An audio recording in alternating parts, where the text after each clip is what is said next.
ठीक है। तीसरा क्या है आपका जीव द्रव्य यानी कि साइटोप्लाज्म। और साइटोप्लाज्म के अंदर क्या होती है, विभिन्न प्रकार के जो कोशिकांग होते हैं वो लगे रहते हैं। अब तो आपको कोशिकांगों के नाम आई थिंक याद हो गए होंगे। कौन कौन से होते हैं कोशिकांग? माइटोकॉन्ड्रिया, गोल्जी काय, राइबोसोम, लाइबोसोम, अंतःप्रद्रवी जालिका आदि। ठीक। अब हम क्या कर रहे हैं, कंपैरिजन कर रहे हैं किस किस में, प्रोकैरियोटिक कोशिका और यूकैरियोटिक कोशिका। इससे पहले मैंने आपको चित्र दिखाया था ना, तो चित्र में आपने देखा था कि एक कोशिका छोटी है और एक बड़ी है। तो पहला अंतर क्या हो गया कि ये आकार में क्या होती है, छोटी होती है प्रोकैरियोटिक कोशिका, जबकि यूकैरियोटिक कोशिका क्या होती है, आकार में बड़ी होती है। और फिर एक अंतर और बताया था कि जो प्रोकैरियोटिक कोशिका होती है वो पूर्व या पुरानी कोशिका होती है, यानी कि जब भी जीवन का आरंभ रहा होगा, ये डेवलप हो रही होगी, तो इसलिए हम इसको क्या कहते हैं, पूर्व या पुरानी कोशिका कह देते हैं। ठीक है।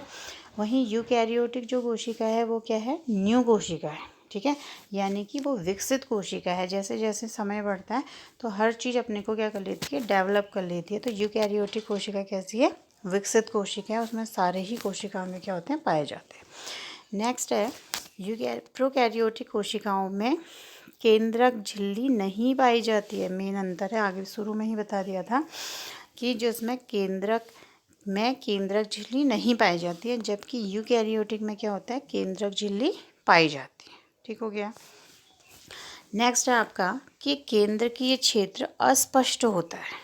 ठीक है, और केंद्रक कला का अभाव होता है, जबकि यूकैरियोटिक कोशिका में क्या है, केंद्रकीय क्षेत्र सुस्पष्ट दिखाई देता है हमें, और उसके चारों ओर क्या होती है, केंद्रक की लेयर होती है। ठीक है। नेक्स्ट देखते हैं हम, क्रोमोसोम की संख्या 1 होती है, जिसे क्या कहते हैं, न्यूक्लियोइड कहते हैं। ठीक।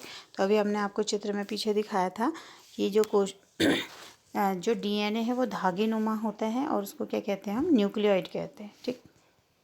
और दूसरी वहीं और क्रोमोसोम की जो संख्या होती है वो 1 से अधिक होती है। कौन इसमें, यूकैरियोटिक कोशिकाओं में। ठीक।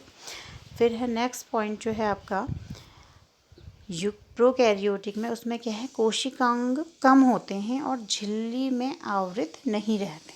ठीक है, यानी कि राइबोसोम पाया जाता है, वो भी 70S प्रकार का पाया जाता है, लेकिन उसमें बाहर से आवरण नहीं होता है। किसी भी सेल में जो आवरण होता है उसका मतलब क्या होता है बच्चों, कि जैसे ये हमारा क्या है, कोई कोशिका है, अब इसमें क्या है, इस तरीके से माइटोकॉन्ड्रिया भी है, राइबोसोम भी है, लाइबोसोम भी है। अगर इसमें बाहर से आवरण नहीं होगा तो ये क्या होंगे, एक दूसरे से क्या हो जाएंगे, जो इनका कार्य है वो मैचअप हो जाएगा। ठीक है, तो इसलिए क्या होता है, किसी भी चीज़, जैसे ये माइटोकॉन्ड्रिया है, तो अगर इसके बाहर से आवरण नहीं होगा तो ये क्या होगा, जो भी फंक्शन करेगा वो दूसरे कोशिकांगों को क्या करेगा, डिस्टर्ब करेगा। तो ऐसे आवृत वाले जो क्षेत्र होते हैं वो कहाँ पाए जाते हैं, यूकैरियोटिक कोशिका में पाए जाते हैं, जबकि प्रोकैरियोटिक कोशिका में पहले तो कोशिकांग ही 1 या 2 पाए जाते हैं, और वो भी क्या होते हैं, झिल्ली में आवृत नहीं होते। ठीक है।